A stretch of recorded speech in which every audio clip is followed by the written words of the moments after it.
నమస్తే, welcome to our channel. నేను సౌజన్య. ఆంధ్రప్రదేశ్ ముఖ్యమంత్రి జగన్మోహన్ రెడ్డి చుట్టూ కూడా ఒక ఉచ్చు బిగిస్తుందేమో అన్నట్టుగా అనిపిస్తోంది. సిచ్యువేషన్స్ అలానే ఉన్నాయి. ఒకవైపు అంగన్వాడీలు, ఆశా వర్కర్లు, వాళ్ళతో పాటు ఇప్పుడు లేటెస్ట్ గా మున్సిపల్ కార్మికులు కూడా సమ్మెలో పాల్గొనడం జరుగుతోంది. ఇప్పటికీ 14 రోజులు అయింది. ఇప్పటి వరకు కూడా గవర్నమెంట్ నుంచి ఎటువంటి స్పందన లేదు. సో మరి రాబోయేటువంటి ఎన్నికలకు సంబంధించి ఇంకొంతమంది ప్రభుత్వ అధికారులు కూడా అసంతృప్తితో ఉన్నారు. ఒకవేళ సహాయ నిరాకరణ చేస్తే జగన్మోహన్ రెడ్డి పరిస్థితి ఏంటి ఎన్నికలకు సంబంధించి? ఈ అంశానికి సంబంధించి మనతో వారి విశ్లేషణను పంచుకోవడానికి ఈరోజు మనతో పాటు ఉన్నారు సీనియర్ పొలిటికల్ అనలిస్ట్ రాజేష్ అపసాన్ గారు ఉన్నారు. వారితో మాట్లాడదాం. నమస్తే అండి. అసలు ఆంధ్రప్రదేశ్ ముఖ్యమంత్రి జగన్మోహన్ రెడ్డి పరిస్థితి ఎలా ఉంటుంది, ఎలా ఉండబోతోంది అంటారు? ఎందుకంటే అన్ని వైపుల నుంచి కూడా ప్రభుత్వ అధికారులు కావచ్చు, అంగన్వాడీలు, ఆశా వర్కర్లు, ఈవెన్ లేటెస్ట్గా మున్సిపల్ కార్మికులు కూడా సమ్మెలో పాల్గొంటున్నారు. సమ్మె స్టార్ట్ చేసేసారు కూడా. ఈవెన్ వాలంటీర్లు కూడా ఉన్నారు అనుకోండి. వాళ్ళ విషయం పక్కన పెడితే ఓన్లీ ప్రభుత్వకు సంబంధించిన అధికారుల గురించి మనం మాట్లాడుకున్నట్లయితే అన్ని వైపుల నుంచి కూడా జగన్మోహన్ రెడ్డికి వ్యతిరేకత వస్తూ ఉంది, కనిపిస్తూ ఉంది కూడా. సో ఎన్నికల వేళ అన్ని అధికారుల నుంచి కనుక సహాయ నిరాకరణ కనుక వచ్చినట్లయితే జగన్మోహన్ రెడ్డి పరిస్థితి ఏంటి, ఎలా ఉండబోతుంది అసలు ఏంటి? మీరు ఇంట్లో చెప్పినట్టుగా అన్ని వర్గాల నుంచి జగన్మోహన్ రెడ్డి గారికి ఒత్తిడి ఎదురవుతుంది అని చెప్పని ఏదైతే చెప్పారో దాన్ని కొంచెం మనం రివర్స్గా కూడా ఆలోచించవచ్చు. ఇన్ని వర్గాలు జగన్మోహన్ రెడ్డి గారి మీద ఒత్తిడికి గురి చేసే ప్రయత్నం చేస్తున్నారు అంటం కన్నా కూడా ఇన్ని వర్గాలని జగన్మోహన్ రెడ్డి గారు తనకు వ్యతిరేకంగా మార్చుకుంటున్నారు అనేది కూడా. ఓకే ఓకే అంటే ఇప్పుడు ఏదైతే ఒత్తిడి వాళ్ళు చూపిస్తున్నారో వాళ్ళు ఒకప్పుడు ఒత్తిడి తీసుకున్నారు అని అంటారు. ఒకప్పుడు వాళ్ళు జగన్మోహన్ రెడ్డి గారిని నమ్మి ఆయనకు అనుకూలంగా ఆయన వెనక ర్యాలీ అయ్యి ఆయన అడిగిన ఓట్లేసి ఆయనకి అధికారం దక్కటానికి కృషి చేసి ఇవాళ ఆయన మాకు చేసిన వాగ్దానాలు నెరవేర్చలేదు కాబట్టి ఇప్పుడు మేము ఎదురు తిరుగుతున్నాం అని ఎందుకు అనుకోకూడదు? అనుకోవచ్చు. ఇప్పుడు జగన్మోహన్ రెడ్డి గారు 2019లో ఆయన అధికార బాధ్యతలు చేపట్టడానికి ఆయనకి కీలకంగా దోహదం చేసిన వర్గాలు కొన్ని ఉన్నాయి. అందులో అత్యంత కీలకమైన వర్గం ఉద్యోగ వర్గాలు. వాస్తవంగా 2014లో రాష్ట్ర విభజన జరిగినాడు. ఆ రోజు రాజధాని కూడా లేని రాష్ట్రం, లోటు బడ్జెట్తో ఏర్పడ్డ రాష్ట్రం, గ్రామీణ నేపథ్యం ఉన్న రాష్ట్రం, పారిశ్రామికీకరణ పెద్దగా లేని రాష్ట్రం, విద్యా వైద్యోపాధికి పక్క రాష్ట్రాల మీద ఆధారపడుతున్న రాష్ట్రం అయినా సరే చంద్రబాబు నాయుడు గారు ఆ రోజు ఉద్యోగులకి 43% ఫిట్మెంట్ ఇచ్చారు. మేబీ 43% ఫిట్మెంట్ అనేది నెవర్ ఇన్ ద హిస్టరీ. అంతకు ముందు ఏ ముఖ్యమంత్రి ఇవ్వాల, తర్వాత జగన్మోహన్ రెడ్డి గారు కూడా దాంట్లో సగానికి ఇచ్చే పరిమితం చేశారు. అంతటి ఫిట్మెంట్ చంద్రబాబు నాయుడు గారు ప్రకటిస్తే ఉద్యోగులు ఏం చేశారు? జగన్మోహన్ రెడ్డి గారి ప్రచార ప్రలోభానికి లొంగిపోయి 2019లో చంద్రబాబు నాయుడు గారిని కాదు అని జగన్మోహన్ రెడ్డి గారు వెనక నడిచారు. ఆయన మాటలు విశ్వసించారు, ఆయనకు ఓట్లేశారు. ఉద్యోగ సంఘ నాయకుడిగా ఉన్న బండి శ్రీనివాస్ గారు చెప్పాడు కదా, మా ఉద్యోగులం కుడి చేత్తో ఎడం చేత్తో ఓట్లేసి జగన్మోహన్ రెడ్డి గారిని అధికారంలోకి తీసుకొచ్చుకున్నాము అని చెప్పని. మరి 2 చేతులతోటి ఓట్లేసి అధికారంలోకి తీసుకొచ్చుకున్న ఉద్యోగులకి జగన్మోహన్ రెడ్డి గారు ఏం చేశారు? ఒంటి చేయి చూపించారు. ఆ రోజు 43% ఫిట్మెంట్తో పాటు చాలా సౌకర్యాలు ఆ ప్రభుత్వంలో పొందగలిగారు ఉద్యోగులు. కానీ జగన్మోహన్ రెడ్డి గారు ప్రభుత్వం అధికారంలోకి వచ్చిన తర్వాత వాస్తవంగా మీరు ప్రస్తావించిన చాలా విభాగాలు ఇప్పుడు ప్రభుత్వానికి వ్యతిరేకంగా సమ్మెబాట పడుతున్నాయి అని చెప్పని. వీళ్ళందరూ చిరుద్యోగులు వాస్తవంగా.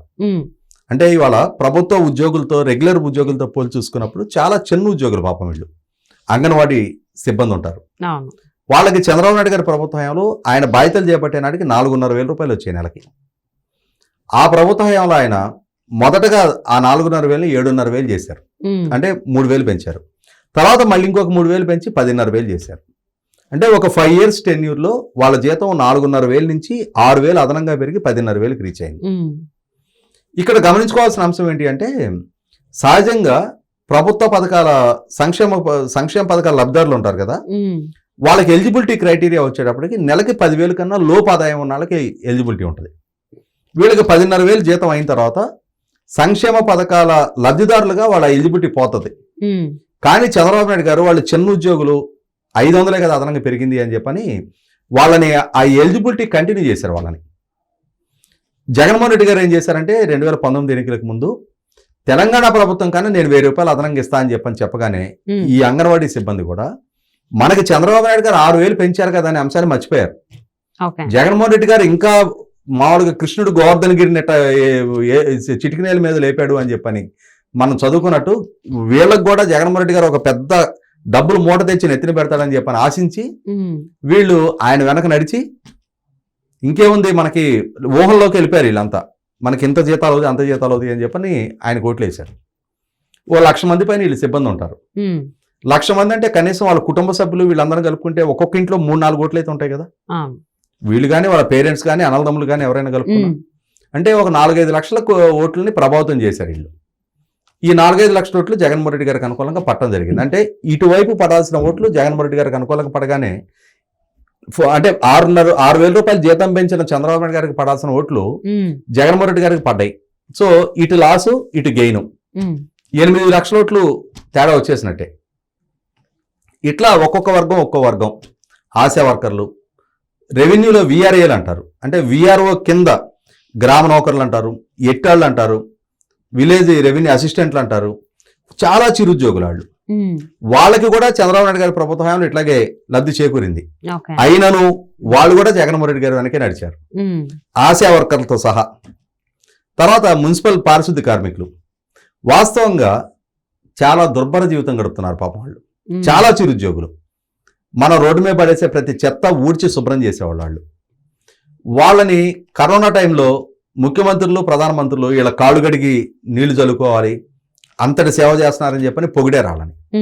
జగన్మోహన్ రెడ్డి గారు వాళ్ళని రెగ్యులరైజ్ చేస్తానని చెప్పని వాగ్దానం చేశారు. వాళ్ళకి అతిగతి లేదు. ఇట్లా అంటే మీకు వీళ్ళందరూ చిరుద్యోగులు, ఆశా వర్కర్లు, అంగన్వాడీలు, విఆర్ఏలు, మున్సిపల్ పారిశుద్ధ్య కార్మికులు, తర్వాత విద్యుత్ రంగంలో పనిచేస్తున్న కాంట్రాక్ట్ అవుట్సోర్సింగ్ సిబ్బంది ఉన్నారు. వాళ్ళు ఒక 25,000 మంది ఉంటారు రాష్ట్ర వ్యాప్తంగా.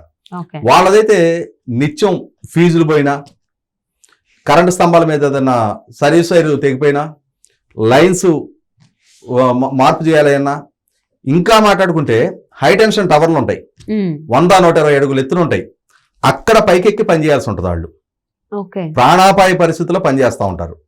వాళ్ళకి జగన్మోహన్ రెడ్డి గారు సమాన పనికి సమాన వేతనం, అంటే ప్రభుత్వ ఉద్యోగులు రెగ్యులర్ ఉద్యోగులుగా ఉన్న వాళ్ళకి ఎంత జీతం వస్తుందో ఇదే స్థాయి పని మీరు కూడా చేస్తున్నారు కాబట్టి మీరు కాంట్రాక్ట్ అవుట్సోర్సింగ్ సిబ్బంది అయినా సరే మీకు కూడా ఇదే వేతనం కల్పిస్తా, మిమ్మల్ని రెగ్యులరైజ్ చేస్తా అని చెప్పని వాగ్దానం చేశాడు. మాటలు నమ్మారు ఆయన మాటలు, వాళ్ళు ఆయన వెనక నడిచారు. ఇట్లా జగన్మోహన్ రెడ్డి గారు ఒక్కొక్క వర్గాన్ని టార్గెటెడ్గా వాళ్ళకి అష్యూరెన్సెస్ ఇచ్చి వాళ్ళు వాళ్ళ కుటుంబ సభ్యులు వాళ్ళ బంధుమిత్రులు వాళ్ళ ఓట్లన్నీ దండుకున్నారు. ఇవన్నీ కలగలిసి జగన్మోహన్ రెడ్డి గారికి ఆ 151 సీట్లు రావడంలో ప్రతి ఓటు కీలకంగా ఉపయోగపడింది. ఆ రోజున ఒక హై ఎక్స్పెక్టేషన్ తోటి ఆయనకి పెట్టిన ట్యాగ్ లైన్, ఆయన కల్పించిన ఎలివేషను, మాట తప్పడు మడమ తెప్పడు, ఆయన మాట ఇస్తే దాని మీద నిలబడి ఉంటాడు అని చెప్పని అట్లా ఆయనకి వాళ్ళ సోషల్ మీడియా వాళ్ళ వ్యూహకర్తలు ఒక ట్యాగ్ లైన్ తోటి ఆయనకి ఎలివేషన్ ఇచ్చారు. ఆ నమ్మకంతో ఈ వర్గాలన్నీ కూడా ఇంకేముంది మనకి ఇంత గొప్ప నాయకుడు ఇంత వాగ్దానం చేస్తున్నాడు కదా, రేపు రోజున మన జీవితాల్లో అద్భుతమైన మార్పు రాబోతుందని నమ్మకంతో ఓట్లేశారు. కానీ పాలకుడుగా జగన్మోహన్ రెడ్డి గారు ఇవాళకి ఆయన పదవి బాధ్యతలు చేపట్టి 4 సంవత్సరాల 6 నెలల 26 రోజులైంది. మే 30, 2019 ఆయన పదవి బాధ్యతలు చేపట్టారు. ఇన్ని నెలలుగా వీళ్ళు కూడా వేచి చూశారు. ఇప్పుడు మనకి ఇచ్చిన వాగ్దానం అమలు చేస్తారు, వచ్చే నెలలో అమలు చేస్తారు, ఆ పై నెలలో అమలు చేస్తారు అని చెప్పని. సంవత్సరాలు గడిచిపోతున్నాయి, నెలలు గడిచిపోతున్నాయి, ఎన్నికల తేదీ ముంచుకు రాబోతుంది. ఇంకొక నెల 2 నెలలు ఉంటే నోటిఫికేషన్ వస్తే ఆపద్ధర్మ ప్రభుత్వం అయిపోద్ది, విధానపరమైన నిర్ణయాలు తీసుకోవడానికి ఆస్కారం లేదు. ఇప్పుడు ఒక్కో వర్గం రోడ్డు ఎక్కుతున్నారు. ఇక్కడ మనం ఈ చిరుద్యోగుల గురించి ఇట్లా మాట్లాడుకుంటున్నాం. అసలు ప్రభుత్వ ఉద్యోగులు ఉన్నారు, వాళ్ళది కూడా ఇదే పరిస్థితి. కాకపోతే ఈ చిరుద్యోగులతో పోల్చి చూసుకున్నప్పుడు వాళ్ళకి ఉద్యోగ భద్రత ఉంటుంది, కొంత మెరుగైన జీతం వస్తుంది. కాకపోతే ఆ జీతం కూడా సక్రమంగా 1st తారీఖు జీతం ఎప్పుడో మర్చిపోయారు వాళ్ళు. 10వ తారీఖు, 15వ తారీఖు, 20వ తారీఖు ఎప్పుడంటే అప్పుడు నెలలో ఏదో ఒక రోజు అయితే వస్తుంది. కాకపోతే అదృష్టవశాత్తు 30వ తారీఖు దాటట్లా, అది నెలలో ముగిసిపోకుండా ముందు ఏదో ఒక రోజు వస్తుంది. అయితే ఇక్కడ జగన్మోహన్ రెడ్డి గారు పదవి బాధ్యతలు చేపట్టే నాటికి వాస్తవ పరిస్థితి అంటే ఇందాక మనం ప్రస్తావించినట్టుగానే చంద్రబాబు నాయుడు గారి ప్రభుత్వ హయాంలో 43% ఫిట్మెంట్ దక్కింది వాళ్ళకి. 2018లో మళ్ళీ పిఆర్సీ కమిషన్ వేయాలి. చంద్రబాబు గారి హయాంలోనే అశుతోష్ మిశ్రా గారి నేతృత్వంలో పిఆర్సీ కమిషన్ అపాయింట్ చేశారు. అది 2019లో ఇంప్లిమెంట్ చేయాలి. ఎందుకంటే 2014లో చంద్రబాబు నాయుడు గారు ఇంప్లిమెంట్ చేశారు కాబట్టి 2019లో మళ్ళీ పిఆర్సీ కమిషన్ ఇంప్లిమెంట్ చేయాలి. ఆ కమిషన్ రికమెండేషన్స్ మీద బేస్ చేసుకొని పే రివిజన్ ఇవ్వాలి వాళ్ళకి. ఇవ్వాల్సిన దగ్గర సహజంగా ఏం ఆలోచిస్తారు? గత ప్రభుత్వం 43% ఇచ్చింది, ఆయన్ని కాదు అని చెప్పి నేను కోట్లేసాం మనం, ఈయన మనకి ఇంకా మెరుగైన ఫిట్మెంట్ ఇస్తాడని ఆశించారు వీళ్ళందరూ. అవును, సహజంగా మనిషి ఆశాజీవి, అవును, ఆశ ఉండటం సహజం.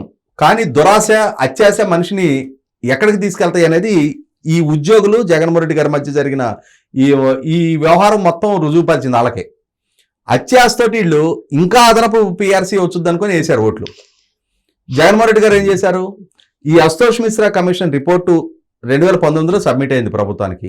ఆయన మే 30 పదవి బాధ్యతలు చేపట్టారు. జూన్లో ఇంప్లిమెంట్ చేయాలి, కానీ దాన్ని పెండింగ్ పెట్టారు. ఆయన పెట్టి చీఫ్ సెక్రటరీ తోటి ఇంకో కమిషన్ వేశారు. వాస్తవంగా పిఆర్సీ కమిషన్ రికమెండేషన్స్ను ఉద్యోగ సంఘాల ముందు పెట్టి ఇంత రికమెండేషన్స్ ఇచ్చారు, మేము ఇంత ఇవ్వాలనుకుంటున్నామని చెప్పని, వాళ్ళు అంత కాదు ఇంత ఇవ్వమని చెప్పని ఒక మ్యూచువల్ కన్సెంట్ తోటి ఒక అండర్స్టాండింగ్ వచ్చి ఒప్పందం జరుగుతుంది ఎప్పుడు జరిగినా.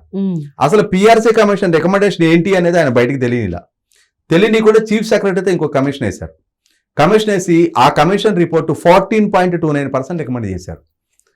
అంటే ఎక్కడ 43%, ఎక్కడ 14.29%, అంటే లెస్ దాన్ 1/3 అది రికమెండ్ చేసింది చీఫ్ సెక్రటరీ కమిటీ. అది ఉద్యోగుల ముందు పెట్టారు. వీళ్ళకి మైండ్ బ్లాంక్. వాళ్ళు ఏం ఆశించారంటే 43 ఆయన ఇచ్చాడు కదా, ఈయన 44 45 అని ఇపోతాడా అనుకున్నారు. అట్లాంటిది 14.29% రికమెండేషన్ ఎదురు పెట్టేటప్పటికి అసలు వీళ్ళకి ఏం చేయాలో అర్థం కాల. అదేంటండి పిఆర్సీ కమిషన్ రిపోర్టు, దాని సంగతి ఏంటి, దాన్ని ఎంత చెప్పారు, గట్టిగా అడగట్లా వీళ్ళు. ఎందుకంటే ఈ ఉద్యోగ సంఘ నాయకులందరూ ఆయన దగ్గర ప్రలోభపడిపోయి ఉన్నారు. ఉద్యోగులు వాళ్ళ నాయకులను అడుగుతున్నారు, బయట మీడియా ముందేమో బేకర ప్రకటన చేస్తున్నారు వీళ్ళు, లోపలికి వెళ్ళాం మేము అంటున్నారు. ఏమన్నా కానీ చివరికి 23%, అది కూడా ఎప్పుడు, అప్పటి వరకు ఇంటర్మ్ రిలీఫ్ 27% ఇచ్చారు ఆయన అధికారంలోకి వచ్చిన దగ్గర నుంచి. యాక్చువల్గా 19లో అమలు పరచాల్సిన పిఆర్సీది దాన్ని ఎక్స్టెండ్ చేసుకుంటూ వెళ్ళి 2022 జనవరిలో పిఆర్సీ ఇచ్చారు. అప్పటి వరకు 2018లో ఒక 2 డిఎల్ పెండింగ్ ఉన్నాయి. వాటిని సాగ్గా చూపించి చంద్రబాబు నాయుడు గారి మీద దుమ్మెత్తి పోసి ఉద్యోగుల మొత్తాన్ని తనకు అనుకూలంగా మలుచుకున్నారు. 2018 నుంచి 2022 ఫిట్మెంట్ ఇచ్చే నాటికి ఇంకొక 5 డిఎస్ పెండింగ్ ఉన్నాయి. అంటే ఓవరాల్గా 7 డిఎల్ పెండింగ్ ఉన్నాయి. ఆ 7 డిఎల్ పెండింగ్ ఇదిగో ఇచ్చేస్తున్నా అదిగో ఇచ్చేస్తున్నా అని చెప్పని జీవోలు రిలీజ్ చేశారు. జీవో రిలీజ్ చేశారు కాబట్టి వీళ్ళ జీతాల్లో ఇన్కమ్ ట్యాక్స్ కట్ చేసుకున్నారు. అప్పటి నుంచి ఇప్పటికి ఇంకా వీళ్ళ అకౌంట్లో డబ్బులు జమగాల. 2022 నుంచి ఇప్పటికి ఇంకా డిఏ డబ్బులు వీళ్ళ అకౌంట్లో జమగాల, ట్యాక్స్లు మాత్రం తీసేసుకున్నారు. డబ్బులు అంటే తర్వాత ఈ పిఆర్సీ ఏం చేశారు, ఇంటర్మ్ రిలీఫ్ 27% మీకు అదనంగా పే చేసాం, మీకు ఇప్పుడు రికమెండేషన్ ప్రకారం 23% ఖరారైంది కాబట్టి ఈ 4% ఎక్స్ట్రా పే చేసింది మాకు రిటర్న్ చేయమని అడిగారు. సో రిటర్న్ చేయమని అడిగితే దాని దగ్గర ఉద్యోగులకి నానా కూడా చేస్తే కాబట్టి ఆ 4% ఇష్యూ వదిలిపెట్టారు. తర్వాత వీళ్ళకి హెచ్ఆర్ఏ ఉంటుంది, హౌస్ రెంట్ అలవెన్స్. ఈ హౌస్ రెంట్ అలవెన్స్ జనరల్గా ఏంటంటే మున్సిపల్ కార్పొరేషన్ లిమిట్లు అయితే ఒకటి ఇంత, మున్సిపల్ కౌన్సిల్ లిమిట్లు అయితే ఎంత, కౌన్సిల్ నుంచి 10 కిలోమీటర్స్ దూరం అయితే ఇంత, 10 to 12 కిలోమీటర్స్ అయితే ఎంత, 14 కిలోమీటర్ అయితే ఎంత అని చెప్పి స్లాబ్లు ఉండేవి. ఆ స్లాబ్ను కుదిర్చి కలగాపులగం చేసి ప్రతి స్లాబ్లో 2% కోత పెట్టారు. అంటే వీళ్ళ బేసిక్ మీద ఇంత పర్సెంటేజ్ అని హెచ్ఆర్ఏ రావాలి. సో ఆల్మోస్ట్ జగన్మోహన్ రెడ్డి గారు ప్రభుత్వ ఉద్యోగులకు సంబంధించి ప్రతిదీ కట్ చేసుకుంటూ వచ్చారు. సో రావడమే కాక ఇప్పుడు ఏం చేశారు, వీళ్ళకి జీపీఎఫ్ ఉంటుంది, జనరల్ ప్రావిడెంట్ ఫండ్. ఆ జీపీఎఫ్ మీద లోన్స్ పెట్టుకోవడానికి ఆస్కారం ఉంటుంది. ఆ లోన్స్ వీళ్ళ అప్లికేషన్ సహజంగా ఏంటి వాళ్ళ సేవింగ్ అమౌంట్ అది.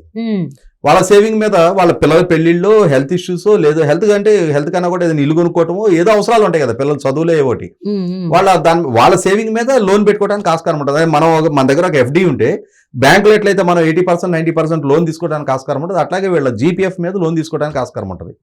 వీళ్ళ అవసరాలు రీచ్ ఆ జీపీఎఫ్ లోన్స్ పెట్టుకుంటే సంవత్సరాల తరబడి డిస్పర్స్ అవ్వట్లా. ఏపీ జనరల్ లైఫ్ ఇన్సూరెన్స్ అని ఉంటుంది, దాని మీద లోన్స్ పెట్టుకున్నా అతిగతి లేదు. రిటైర్ అయిన ఉద్యోగులకి 6 నెలలు సంవత్సరం పాటు పడుతుంది రిటైర్మెంట్ అమౌంట్ సెటిల్ కావడానికి. తర్వాత వీళ్ళకి సరెండర్ లీవ్లు అని ఉంటాయి. మిగిలిన స్టేట్ గవర్నమెంట్ ఎంప్లాయీస్కి ఏమో 15 days పర్ ఇయర్, అంటే సంవత్సరానికి 15 రోజుల జీతం వాళ్ళకి సరెండర్ లీవ్ల కింద ఎన్కాష్ చేసుకోవచ్చు. మిగిలిన పోలీస్ డిపార్ట్మెంట్ ఉద్యోగులకు వచ్చేప్పటికి 45 days ఉంటుంది. ఎందుకంటే వీళ్ళకి మిగిలిన అందరు ఉద్యోగులకి వీకెండ్ హాలిడేస్ ఉంటాయి కదా, పోలీస్కి 24/7 పనిచేయాలి కాబట్టి వాళ్ళకి ఏం చేస్తారంటే సరెండర్ లీవ్ ఎన్కాష్మెంట్ మిగిలిన ఉద్యోగుల కన్నా 30 రోజులు అదనంగా ఇస్తారు వాళ్ళకి. 2021 నవంబర్ 30 జనరల్ గా ప్రతి సంవత్సరం నవంబర్ 30 వీళ్ళు సరెండర్ లీవ్లు ఎన్కాష్మెంట్ పెట్టుకుంటారు. అంటే డిసెంబర్ జీతంలో కలిపి రావాలి. అట్లాంటిది 2021 నవంబర్లు, 2022 నవంబరు, మొన్న 2023 నవంబర్ కూడా అయిపోయింది. ఇప్పటి వరకు సరెండర్ లీవ్ ఎన్కాష్మెంట్ కాల. అంటే ఒక్కొక్క ఉద్యోగికి 3/15 45 రోజులు, పోలీసు ఉద్యోగులకు వచ్చేప్పటికి 345 135 రోజుల జీతం ప్రభుత్వం బకాయి ఉంది వీళ్ళకి. సో అంటే ఓవరాల్ గా జగన్మోహన్ రెడ్డి గారు ఆయన చెప్పినటువంటి హామీలు నెరవేర్చలేదు, వీళ్ళు ఏవైతే నెరవేరుస్తాడో అని చెప్పేసి అనుకున్నారో అవి నెరవేర్చలేదు, ఉన్నవి కూడా ఇవ్వకుండా ఏదీ లేకుండా వాళ్ళని ఇప్పుడు సమ్మె చేసేదాకా తీసుకొచ్చి పోలీసు ఉద్యోగులకి మీకు వారాంతం సెలవులు ఇస్తాను, వీకెండ్ హాలిడేస్ ఇస్తానని చెప్పని వాగ్దానం చేశాడు. అవి అతిగతి లేదు. ఇవన్నీ కాకుండా 2004 నుంచి మన్మోహన్ సింగ్ గారు కేంద్రంలో ప్రధానమంత్రి, రాజశేఖర రెడ్డి గారు రాష్ట్రంలో ముఖ్యమంత్రిగా ఉన్నప్పటి నుంచి కాంట్రిబ్యూటరీ పెన్షన్ స్కీమ్ వచ్చింది. అంతకుముందు ఏంటంటే ఓల్డ్ పెన్షన్ స్కీమ్ లో ప్రభుత్వ ఉద్యోగి నుంచి కంట్రిబ్యూషన్ ఉండేది కాదు. స్టేట్ గవర్నమెంట్ వాళ్ళకి ప్రావిడెంట్ ఫండ్ అకౌంట్ లో జమ చేసేవాళ్ళు. వాళ్ళకి రిటైర్ అయిన తర్వాత ఒక ఇంత లంసమ్ అమౌంట్ వచ్చి అక్కడి నుంచి వాళ్ళ శాలరీలో 50% పెన్షన్ కింద వచ్చేది బేసిక్ మీద. ఈ తర్వాత వచ్చిన సవరణ ప్రకారం ఏంటంటే ఎంప్లాయ్ కూడా 10% కంట్రిబ్యూట్ చేయాలి. గవర్నమెంట్ 10% ఇస్తుంది, ఎంప్లాయ్ 10% ఇవ్వాలి. ఆ 10%ని వీళ్ళు గొడవ చేస్తున్నారు, మా దాంట్లో నుంచి 10% కంట్రిబ్యూషన్ వెళ్తుంది, పైగా పెన్షన్ కూడా వచ్చేటప్పటికి 50% పెన్షన్ రాదు. అందువల్ల వాళ్ళు మాకు 50% ఓల్డ్ పెన్షన్ స్కీమ్ అమలుపరచండి అని చెప్పానంటే, అన్న వారం రోజుల్లో చేసేద్దామన్నా అని చెప్పని వాగ్దానం చేశారు. వారంలో సిపిఎస్ రద్దు చేద్దామని. ఇప్పటి వరకు అతిగతి లేదు. ఇప్పుడు కూడా గ్యారంటీడ్ పెన్షన్ స్కీమ్ అని చెప్పని ఒక కొత్త విధానాన్ని తీసుకొచ్చారు. ఈ కొత్త విధానంలో యాజ్ యూజువల్ మళ్ళీ వీళ్ళు 10% కంట్రిబ్యూట్ చేయాల్సి వస్తుంది. కానీ జరిగేది ఏంటి అంటే వీళ్ళ సేవింగ్ అమౌంట్, వీళ్ళకి రిటైర్ అయినా వచ్చి ఒక లంసమ్ అమౌంట్ ఏదైతే ఉంటుందో దాంట్లో కోత పడిపోయింది. దాని ద్వారా పెన్షన్ ఇస్తున్నాడు ఇప్పుడు. అంటే ఇవన్నీ చూస్తే ఏంటంటే ఉద్యోగులకి అన్ని చురకలే కనిపిస్తూ ఉన్నాయి ఆల్మోస్ట్. మామూలుగా ఎందుకు జగన్మోహన్ రెడ్డి గారిని నమ్మామా అని చెప్పని ఎవరికి వాళ్ళు వాళ్ళ చెప్పులతో వాళ్ళే కొట్టుకునే పరిస్థితి అనమాట. వాళ్ళ చెంపలు వాళ్ళే వాయించుకుంటున్నారు. ఇటువంటి నేపథ్యంలోనే ప్రభుత్వ ఉద్యోగులు, సెక్యూరిటీ జాబ్లో ఉన్న వాళ్ళ దగ్గర నుంచి కాంట్రాక్ట్ అవుట్సోర్సింగ్ ఉద్యోగుల దాకా, చిరుద్యోగుల దాకా, ఆశా వర్కర్లు, విఆర్ఏలు, అంగన్వాడీ సిబ్బంది, కాంట్రాక్ట్ అవుట్సోర్సింగ్ సిబ్బంది, సర్వశిక్ష అభియాన్ ఉద్యోగులు, చిన్న చిన్న ఉద్యోగుల దాకా అందరూ కూడా ఆందోళన బాటే పట్టారు. ఆందోళన బాట పట్టే పరిస్థితులు జగన్మోహన్ రెడ్డి గారు సృష్టించారు. ఏ వర్గాలైతే జగన్మోహన్ రెడ్డి గారు గెలుపుకు దోహదం చేశారో ఆయా వర్గాల్ని ఎన్నికల్లో లబ్ధి చేకూర్చుకోవడానికి తాత్కాలిక వాగ్దానాలు చేసి వాటిని నెరవేర్చుకోలేని మాట తప్పిన జగన్మోహన్ రెడ్డి గారు ఇవాళ ఆయా వర్గాలన్నిటి నుంచి ఇవాళ సమ్మె పరిస్థితులు, సహాయ నిరాకరణ ఎదుర్కొంటున్నారు. 100% ఎవరైతే ఆయన గెలుపుకు దోహదం చేశారో రేపు ఆయన ఓటమికి కూడా వీళ్ళే దోహదం చేయడం ఖాయం. Thank you so much for spending your valuable time with us, Rajesh గారు.